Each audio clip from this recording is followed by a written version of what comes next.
Welcome to another episode of Threads of Enlightenment. As usual, guys, you know this is one of my favorite space right here. I am taking the time to honor someone that has presented to us, and I believe that they came with some things that are very expensive. One is their time. 24 hours is given to every single being on this planet. How you love her, respect her, and give her honor will tell me much about you. The other is that journey. That journey is a powerful creator and it has created will. And we want to take the time and honor him for coming and spending these precious commodity here with us because we are about to learn about ourselves, our intention. I invite you guys to listen and hear with your heart that you may receive wisdom, knowledge, and insight that will change your life. Will, thank you so much for coming to Threads of Enlightenment. My pleasure. Thank you for having me on the show. I always ask my audience this question, and I know I'm going to blindside you with it because I didn't tell you anything about it. I mentioned a little about it. I always ask this question on the onset, Will. How do you serve mankind? Because I want the audience to understand that this time on this planet is not all about them. There are two journeys that I believe that we are privy to go to the independent journey, but the prize is that interdependent journey, servanthood. How do you serve mankind? So as you were saying that, there was two things that came to mind. And the first thing that came to mind was through what I call North Star thinking. But then the second was through what I call the ripple effect. And they kind of, they're interlinked. So I believe I have a mission in life that I call my North Star, which is about getting people to transform excuses into results and live a life they love.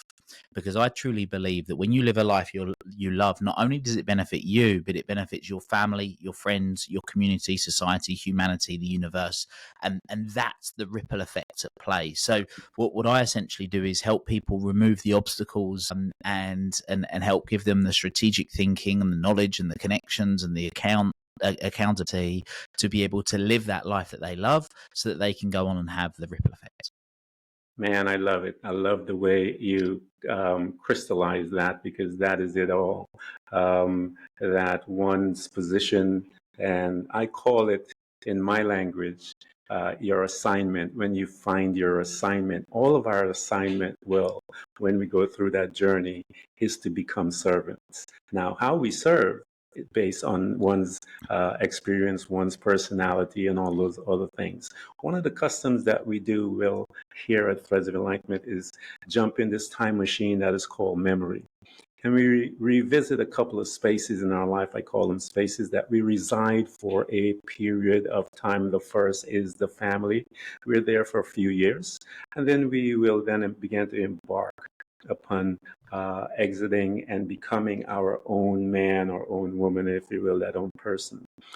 Invite us to your family because here is a place full of strangers. We call the main two strangers, mom and dad, and however they perceive through their trauma and their experience in life, they're now going to put data into your being. And these data is going to help you to make decisions and perceptions and so forth. What was your family like? So I'm very fortunate. I had a very loving childhood, but one of the things that I remember growing up was how much my dad hated his job. So he would get home at he would wake up at 5 o'clock in the morning, go out to work. He would get home at 7 or 8 o'clock at night, and he'd bring the stress and the frustration of work home with him.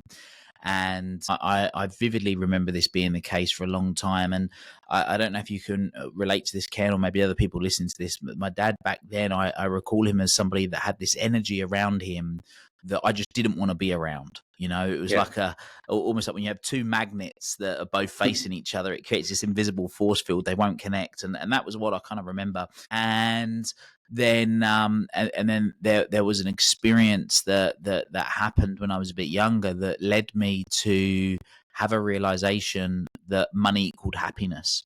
And that was a driver that kind of I went off and I followed that for about 10, 12 years. until I had a big realization 11 years ago that that wasn't my driver. So yeah, Yeah. in short, that was the one of the most pivotal moments back then was my family life and my observation around stress and frustration and depression and money and back then seeing it was all interlinked. Yeah, I tell people the reason why I go back to that first space, Will, is because there's always something that creates us, if you will, a trauma that creates us. And it may be, it doesn't have to be impactful as some of the things that when one say trauma, you think about, it can be something very benign and so forth, where a little being interprets something differently, but that interpretation creates perceptions that this being now is going to govern their life based on that. And here you are as a young being, got this perception, you saw that there is in your mind a link between money and happiness, and you are now going to pursue this link because, of course, everyone wants to have that. As you deposited that in your being, Will, as a young individual, how did you begin to respond to others? What behaviors, as a result of that deposit, did you started to exhibit in order to reinforce what you have just deposited inside of you as a young man? Well, in the shortest way possible, I became very entrepreneurial. So I Hmm. would do lots of things to try and make money. And what happened was the more money I made, the happier I felt I was at the time. So the Yeah. money gave me independence, it gave me freedom, whether that was running multiple paper rounds, buying stuff and selling it on the internet, whether it was getting jobs that I shouldn't have had for years, basically. Yeah, there was a whole array of these things that were being done that were, like as you say, reinforcing that belief. Yeah, as you mentioned a couple of those things, you mentioned a paper route. A paper route envisions at a certain age. How old were you, Will, when you started that pursuit of the money? About 12. Yeah. So at 12 years old, you embark on entrepreneurship. And I tell people entrepreneurship thinker mindset are somewhat different from the mainstream because the mainstream tells us that we ought to pursue a job, not to become an entrepreneur. And an entrepreneur slightly bucks the system and that belief system.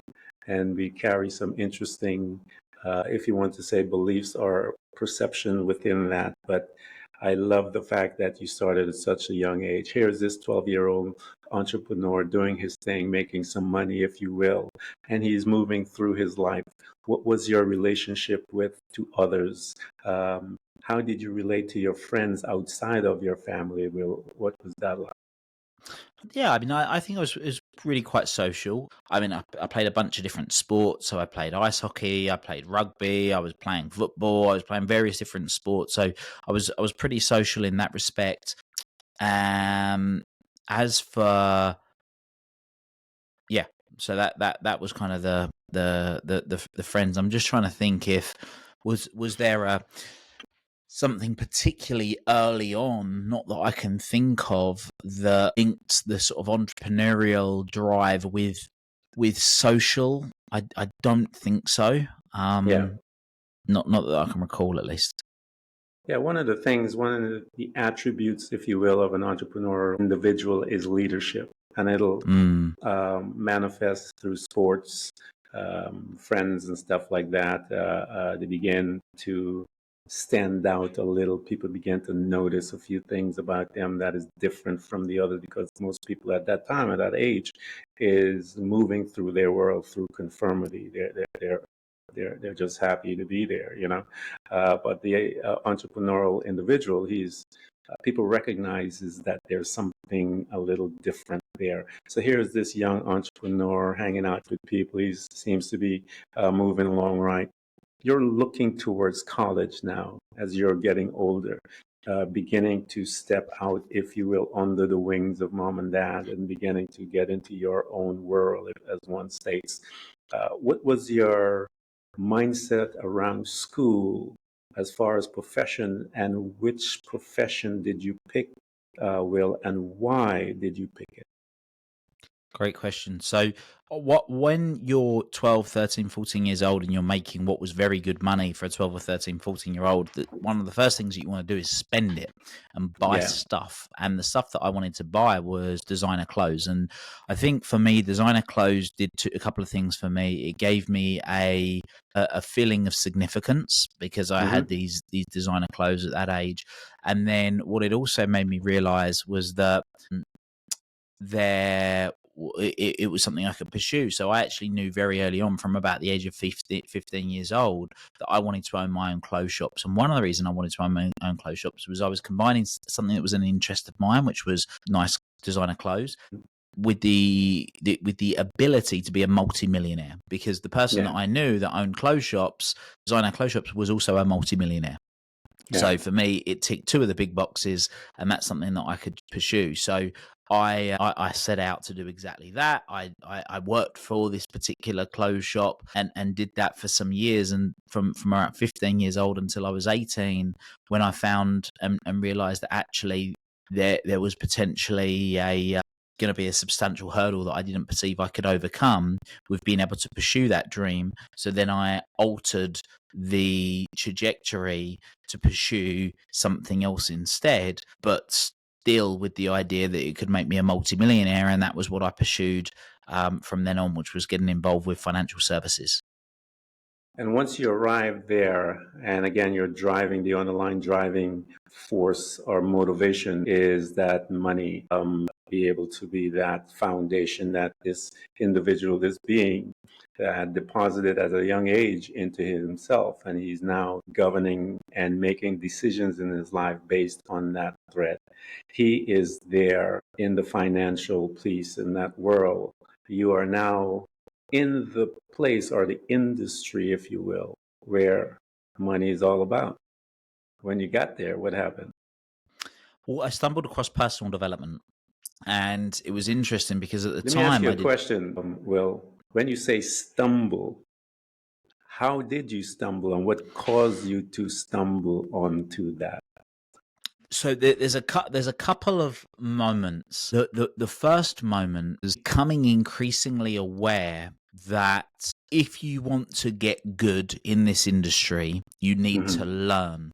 And Yeah. this was my first experience or first understanding of the difference between schooling and education, Yeah. because they're different. And Yes. what I realized was that actually learning could make me better, and learning could make me more money. So I would learn. They used to have trainers that would come in and train you, and then it made me realize, well, what would happen if, rather than just doing the training when the trainer comes in once a month, what would happen if I did the training every evening? And I Yeah. practiced and I learned and I got new insights. So I did that, and as a result of that, I got better and better and better. I stumbled across. I say stumbled across. I got introduced to neurolinguistic programming, Yeah. NLP, which gave me the ability to influence people to do things that I wanted them to do, frankly. And then that was the first experience. But the real one that I don't talk about that very often, but actually the one that I talk about a lot was one day when a friend of mine introduced me to a book called The Secret by Rhonda Byrne, which is about Mm-hmm. the law of attraction, Yeah. which I remember reading, and the light bulb going off, because what I had done, even at that point of 18, 19 years old, was I had been applying all of the things that The Secret spoke about without realizing. So I Yeah. had achieved success, quote unquote, that a lot of people would call success, in a lot of areas, doing a bunch of different stuff. And what I hadn't realized until that moment was that I'd been doing this stuff without realizing. So then I just thought, well, what would happen if I doubled down on it and actually Yeah. applied it consciously? Yeah, that movie made an impact on society as a whole. Marie Diamond is a friend of mine, and I've actually interviewed her here on this show as well. And so here you were with the realization after you were introduced, and I tell people there's no such thing as accidents in this world. Well, I believe that everything has a purpose, and in its time, it will become purposeful. I would tell people. So I don't care what you do. Everything has a purpose, and in its time it will become purposeful. So here you are, well, you stumbled upon it, if you will, and you were guided into that realm. You recognize some things, those principles. Wait a minute, I've been practicing those things. With that realization, as you saw on a revelation that, wait a minute, I've been practicing this.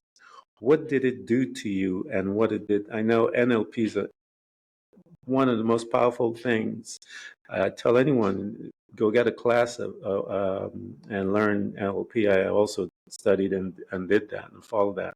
And when I was in the professional world, and well, it changed my life once I learned how to apply some of those skill set, if you will, especially when I was dealing with the guys in the C-suite.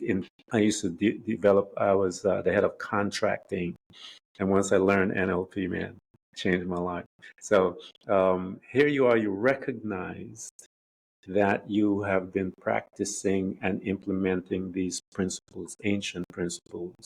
Uh, Once you saw it, Will, how did you react to that revelation that, hey, I'm on the right path according to what I am hearing? You know what? It's a really interesting question because I don't recall a reaction other than just doing more. I was like, well, let's Yeah, just do more. Let's carry on.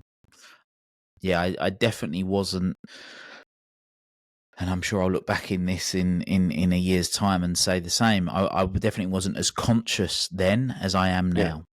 yeah.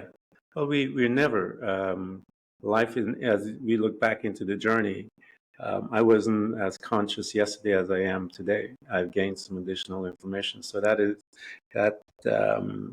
it's always moving. We're always growing.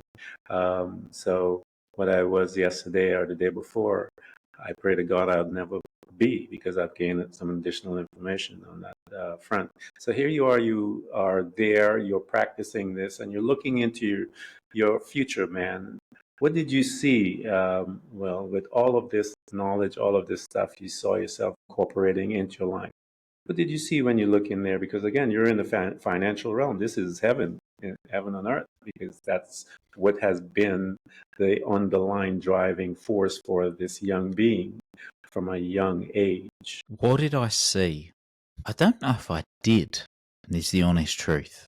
Yeah, I don't know if I did. I think I saw it as a means to an end.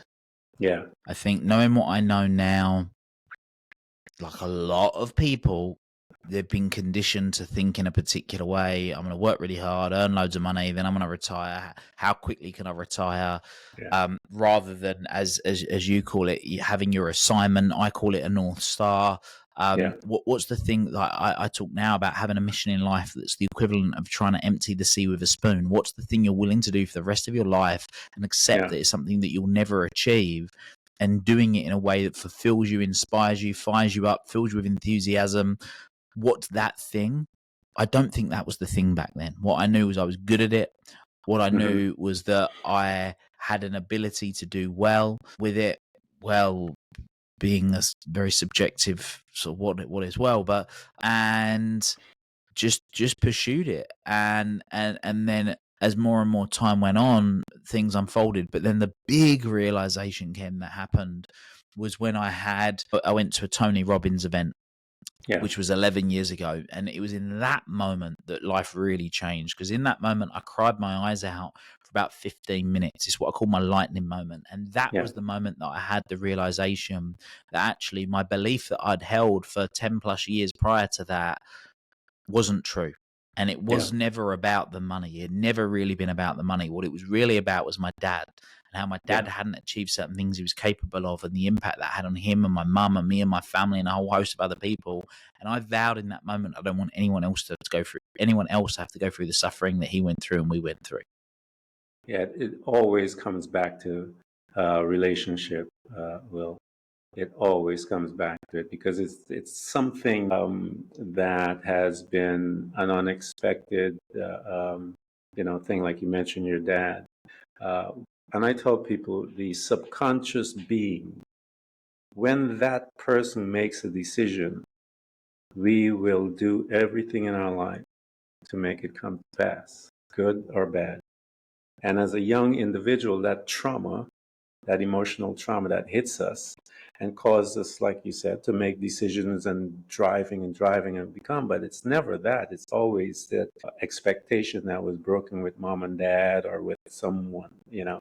And so you pinpointed, and I know Tony and those guys. I actually interviewed the gentleman that deals with his firewalk and stuff like that, who manages that. So being in Tony's uh, energetic field with all of those individuals there, well, when that power hit, boom, and you're sitting there now and you began to see it, as you said, your response was crying for 15 minutes, and you recognize what this was all about. When you saw that, what decision did you make? Because you have to now reroute everything that you have believed. And so you have to now begin to become a creator, to start to create something new once you saw the limitation of what you have been doing. What was that decision that you said after you finished wiping your eyes and blowing the snot? What was it that is now going to guide Yeah, you that from one state? I don't want other people to have to go through that same suffering. Yeah. And once you made that decision as far as others, what did you do now to make that a reality? How did you begin to put that together to assist the others so that they don't have to go through that? So this is the funny story. So I remember going home and telling my family this is what I was going to do and everything was going to change. And that night I registered a limited company so that I could start taking action on this. And the next day I went to the bank and set up a bank account because I was going to get motoring with this. And then I got stuck. Yeah. And then I said, I'll do this when I'm successful. Yeah, I've got going, but I need to put the brakes on. I can't do this yet. Which then fast forward about 2 years, I did eventually start doing after a whole bunch of other stuff happened. And that would be 9 years ago this year. What was that fearful thought, Will, that came in to prevent that particular starting, if you, what was that thought that came in, that belief? The belief was that I don't have enough to be able to help other people yet. That was what it was back then. Yeah. I can't do this to help them yet. I don't know how to do this yet. That's wisdom, man. It can be, yeah. Else. Well, this is so it's interesting, isn't it? Because a lot of people talk about fear, and people use the acronym false evidence appearing real and things like that. But sometimes fear's there to serve a purpose, and fear is there to stop you when you shouldn't be doing something. And the wisdom is being able to know when is it false evidence appearing real, and when is it actually no, I need to put the brakes on here. And I mean, like I eventually jumped in and I navigated my way through. But the reality is, which is ironic now because I literally am obsessed with it and I do it on a daily basis, is what I wasn't doing enough of back then is I just wasn't learning enough. If I'd continued the learning process, if I'd continued that cycle at that point, then things would have happened, but I wasn't learning. Whereas now I talk about absolute clarity as the first step in being able to sort of take direction of where you want to go and what you want to gain in life. And it was that piece that I didn't pursue. I didn't pursue the how. I didn't think, well, I could just go and learn this from someone. Yeah. Which comes back to my point earlier about the difference between schooling and education. Yeah. That piece, again, because I know a lot of people, I've been there, and a lot of people probably listening to us will, what were some of those thoughts and belief system, again, that made you stuck in the sense that you said where you didn't pursue this distraction, if you will, that came in there? What did you switch your focus to focus more on? What was it that got you off of because from all the conversation you're talking about, you were pursuing that knowledge. You were dancing in it day in, you had doubled down and you were doing it. What shifted you? And what was there at that time that you caused that? So I did eventually leave the city, and I set up a renewable energy business, and then we were growing that and doing that for a period of time, and then government changed legislation that killed that business. Yeah. And that's what then made me realize, Will, you're still just chasing the money. Yeah. Yeah, Yeah. you're still That's why I chasing the asked money. that question, Will, because something distracted you from that. And in our being, because it was the same thing with me, and I remember when I was being called to move around in certain things, to get me to stop, the government, the state of Florida came in and shut down that particular thing. And I remember sitting there going, whoa, I had absolutely nothing. And I had to go back to where I needed to be. And I can see the very same thing. And I think what happens is the life and the universe, as they say, conspire to put us on the path that we need to, because again, that assignment, that North Star, I think there's a conspiracy that happens behind the scenes, if you will, to begin to navigate us back into the path. Because I believe, Will, there is a need for you and I to do that, because there are other people that we need to get to. And we are in this guided cone, if you will, without our knowledge, without knowing the fullness of it, but we're being guided. So here you are, shuts down. I love it. The government came in and shut it down. You're stuck now. You got no place to go. When you were there, what decision did you make? How did you come to the fact that, okay, man, I surrendered to this. I'm going to surrender and we're going to do this thing? So I mentioned a book called The Secret. Yeah, you said Yeah. the film that they created, Rhonda Byrne, the film. Now, Rhonda Byrne also created a bunch of other books. One of them at the time was called The Hero. Yeah. And after this business failed, my girlfriend and I went on holiday. And the short version is I was sat there reading the book, and there's a part in the book which speaks about a guy called Mastin Kipp. Mastin Kipp has a website called thedailylove.com, and how his career really got motoring was he used to post a motivational quote on Twitter every day. And then one day he got retweeted by Kim Kardashian, and he went from 1,000 followers to 10,000 followers overnight. And that was where I had what I call my second lightning moment. And I started crying my eyes out because I realized, Will, you don't need to become successful before you do this. You just need to start. You could start by posting a motivational quote on social media every day. Yeah. So that's what I came back and did. And I posted a motivational quote on Twitter every day for a week. Not on, on all social media, actually, every day for a week. After a week, I realized some people don't go on social media in the morning, so I should post 2 a day. I'll do 1 in the morning, 1 in the afternoon. And then after that week, I created my first website, real basic website. A week after that, I then created my first blog. 3 months after that, I had a 10,000 strong social media following. Wow. So after you began to see the fruits of your labor, if you will, how did you begin to put into words, if you will, crystallize the thoughts of, hey, I need to put this in a book the name of his book, guys, is North Star Thinking, Master Your Mindset and Live a Life of Love. How did you begin to look towards that, Will, and how did you I got the tagline. How did you come together with all of that, and how was the book given birth? So how did I come around sort of North Star Thinking? How did that book title come about and creating the book? Yeah. So I've been obsessed with how people think for years and years and years.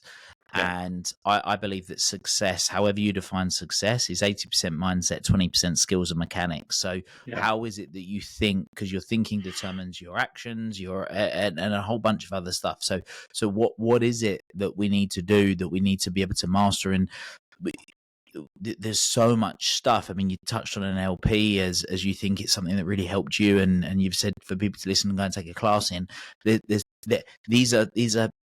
These are tools that enable you to be able to thrive in life. And just so many people just don't get to learn about them. So not only have you got the NLP tools, but there's a bunch of other stuff that I found that's super useful and practical to be able to use to thrive in life. And I thought, well, rather than have to read all the different books to learn them, what about if I took the best bits of all of these different principles and put them all in one book? So the book's really talking about creating this life mission that you can live, goal setting, time management, having an attitude of gratitude, habit creation, like all of these things in one.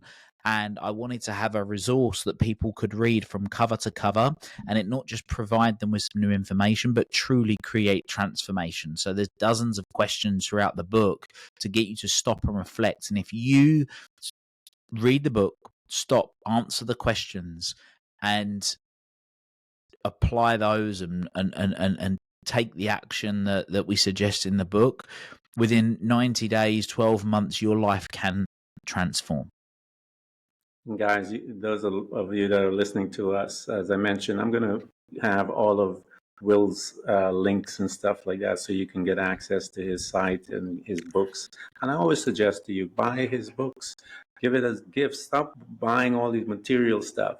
Get books that will able to change someone's life. You have a bunch of friends, get yourself together, get a bunch of you guys together and say, hey, let's take Will's book, let's create something where we can get together, have some conversations and learn together and see where we go from there.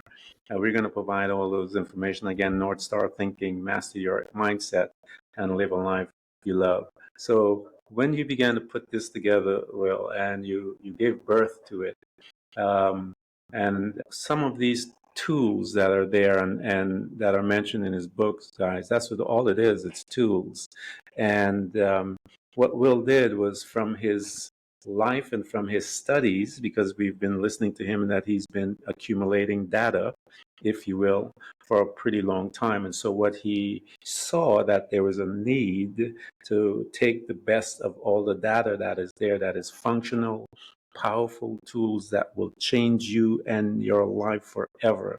And he put it into some pages that is ready, waiting for you to access it. And I've always told you guys that have been at the show that when you come to a book, come expecting to get something from the book, and those words will become alive and they will change your life. So you put the book out, well, and what was the response to the book? You have your base of fans from your social media brand as you're moving through. How did you begin to, once you delivered this book, what was the response to the book? And how did it lead you to other aspects of teaching people about the money piece, that money is not it, the pursuit of money is not it? How did that progression take place? So just to be clear, I mean, the book only came out recently. So the book came out just at the time of recording this, just under a year ago. But I had been doing coaching for sort of 8 years at that point. So it took me a long time to get the book out. Yeah. So sorry, I'm not clear on the question. So what's Now, happened since the book's come yeah, out? since the book came out, what was your progression? How did it affect your life? Yeah, so it's funny. So a friend of mine has a quote, and the quote is, "It's not the book you read that changes your life. It's the book you write." His name's Daniel Priestley, Yeah. and can I say that the book has changed my life? Yeah, not maybe in the way that I expected it would have. Not Yeah. after year is the honest truth, right? Is the honest truth. However, what it has made me do is it's made me realize the importance of the core principles and applying those core Yeah. principles and enabling it. Because for me, the book was about having a resource that people could take, they could apply it, they could read. Almost on a daily basis, I get a message from somebody saying, "Will, I've read your book. It's amazing. Or I've listened to your book. It's amazing. It's really, really helped me." And that for me is exactly what I wanted from the book. I wanted people to read it and go, I'm now doing X differently because of that, as a resource that sort of got them back on their true path, their true north, whatever you want to call it. And that for me does feel really good. So just knowing that there's a resource that's out there working, there may be people right now reading or listening to the book somewhere in the world, knowing that that's happening, that feels pretty special. And that's something that I'm really, really pleased that has happened. And that for me is about an ever growing number. Every year, if Yeah, that number can continue to compound and develop, then the principles, I believe, I'm biased obviously, yeah, that I share in the book are timeless, that can be used over and over and over again and applied in people's life. because they are. Where you got it from the sages that has been way before us, thousands and hundreds of thousands of years. And so when we take it from them and we bring it into our personality, we create it, we synergize it a little differently with a little twist based on our experience. But it is still, the foundation is as timeless as ever. When you die, well, it'll still be able to free someone. So those principles are forever. And I love the fact that you had mentioned in the book that you housed questions. And those questions, I tell people that a individual like will ask with his knowledge of from the journey is designed to locate you and to make you aware of where you are. And once you are located, you are then able to make the correct response or decisions that will propel you. At that space, once that question locates you, choice becomes one of the most powerful and visible thing that stands before you. And you have to choose which direction, and you become a creator. Those questions, even when a coach asks you it, is to simply locate you, because once they locate you, they will know how to escort you from there your location is to that new perspective. And so here you are. Well, you have been in this for a little while. I wanted to get to the TED speaking thing. How did that came about after all of this stuff? How did that come about? And when you had a chance to address those that are before you again with the assignment of, I want to give this data to others so that they will not um, be in pain like I was for so many years. When you did that, again, how did that affect Will? So the TEDx talk I did, so it's funny. I at the time had been watching a whole bunch of different TEDx talks and learning from them, as many people do. Yeah. And then one day I was just scrolling through Twitter and I saw that the city that I live in had its own TEDx, and I was like, no Mhm. way! How's that possible? I never realized this, never knew this. And then I ended up going along, and it's interesting because it really was, when I come to think about it, played a substantial role as a catalyst, because I then ended up getting on the website, putting my email in somewhere, getting some emails, and one of the emails was about doing a workshop to learn to how to do a TEDx talk. So I went along, and the person delivering the workshop was actually the owner of that particular TEDx franchise, and his name's Mark Davis. And I remember hearing him and thinking, wow, I've got a great plan. I've got this vision of putting together these events all over the UK that are like mini TEDx talks, mini TEDx events, Yeah. but that happen every month all over the country. And would he be interested in being involved? And long story short, he said yes. And then we created something which back then was called the Elite Network. We then changed the name. It became called the Evolve Network, because I had the vision of what I wanted to create, but he had access to all the speakers. Yeah. So I just thought, well, let's collaborate, and then we can get going and we can do something, and we can get rocking and rolling. And that's exactly what we did. Yeah. The reason why I'd asked that, because there is always, once we have surrendered, if you will, to our gift, our ability, our assignment. Well, I tell people the gifts eventually begins to use you in a strange way. And we started out using it, but then the gift, there's a transition that takes place. And what happens when that begins to take place is that doors and situations begin to expand in a fashion that we're looking, going, wow, how did that came about? What happened? And so I tell people this whole journey, it gets even better, because as the gifts begins to use you, life begins to become even more palatable and enjoyable sometimes. And you sit down after your day and you go, wow, what just happened? You know, invite us, Will, because I always tell people, I talked to you on the onset of the conversation that only a servant will ever get to see certain things. And that certain things that we talk about is the transition of one person in your coaching gig, if you will, your assignment, part of your assignment as a coach.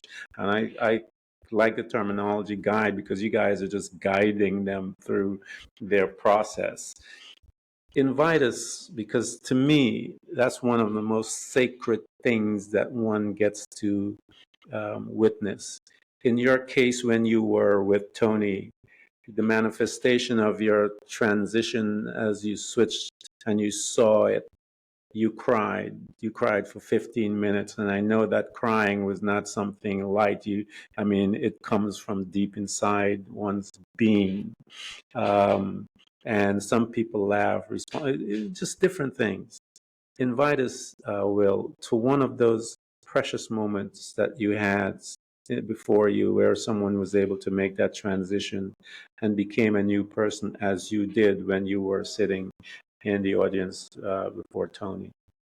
So what do you mean exactly?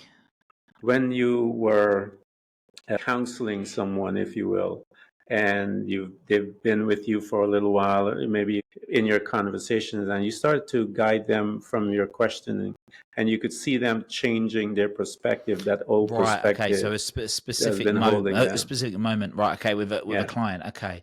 So what comes to mind? So there's been some extreme versions. So I'm going to use quite an extreme version. We can make a decision of whether life happens for us or to us. And yeah, we can make a decision whether things are on the way or in the way. And so much suffering comes from the perspective that people have of what's gone on in the past. And there's a particular, again, it's an extreme version of a guy that had been robbed at gunpoint for £300,000. And he, in the space of 90 minutes, was in tears of gratitude because of the perspective that we gave him to see how that situation has served him from that moment until now. I had another situation just the other week with a guy who had been suffering. You talk about trauma, he'd suffered the trauma which he'd actually blocked off. This guy's 60 nearly, so for 55 plus years, the trauma of having been scalded by hot water that had been poured on him by his dad in a bath, like out the kettle, wow, boiling hot water as punishment, that it completely blocked out until a couple of months ago, and then it all came back, and he realized, and being able in the space of 90 minutes to completely change the perspective of that individual and get them to see how from that moment until now it's made them the person they've become. And I truly believe that nobody's ever truly grateful for something in life until if you gave them the ability to, we can't go back in time, right? But yeah, if they had the ability to go back in time, they wouldn't change it. That's yeah, when you know someone's truly grateful. So they're just a couple of examples of by using an appropriate perspective and creating the right space and getting people to answer appropriate questions and applying that strategic intervention, that it can completely alter how they feel, and then from that, how they feel in that moment, to the action they then take moving forward. So essentially, they're able to leave their emotional baggage behind. yeah. That's a powerful couple of stories. Well, and the reason why I ask is because I want the audience to get to know when they approach you, what is some of the things that we will get an understanding of, that you have the knowledge. I tell people this story from time to time. Well, I grew up in the church, and just similar, just like your story, just like that, is in the Bible when Jesus Christ shows up to this pool where they have a ton of invalids and people sickness and all that stuff. And there's a crippled guy, and he inquired about this crippled guy, and it comes back, the data comes back that he's been there for 38 years. And Jesus looks at him and says, ask him this question: do you want to be healed? And the guy looks at Jesus and he says, well, while I was trying to get to the water, someone else goes into the water because the angels come and touch this water at a certain time of the year. And so he says, while I was trying to get into the water, someone else goes into the water. And Jesus had to ask him the question and locate him. Are you satisfied laying there? Are you sure you want to lay there? Do you really want to get healed? And the man said, while I was going. So that means that, yeah, I want to get healed. And Jesus recognized that he wanted this, just like those folks that came to you and you know, they don't want to change it. They wanted to, once you brought that and through a question, Jesus looked at him and says, then get up and walk. And the man got up and walked. That's what will does. The same thing. The same principle. Get up and walk, because that's what you are going to do once he locates you and bring that to you. And once he say, get up and walk, that's where your freedom is, man. So we're going to provide everything for you guys to get in touch with him. I want you guys to get in touch with him. The book, get the books. He has blog. He has all kinds of stuff. We're going to make sure you have access to him, full access to him in a sense where you can reach him and inquire as to, well, how this is where I'm at. How can you help me? He has a place where you can book a call with him and all that. We'll make sure you have that. Well, I want to thank you, man, for coming to Threads of Enlightenment. This has been a good one. I want to thank you so much for being able to share your wisdom and your insights as to how you navigated your life and about those revelations that you had that were life-changing. I honestly want to thank you for coming at Threads. My pleasure. Thank you for having me. It is an honor, sir.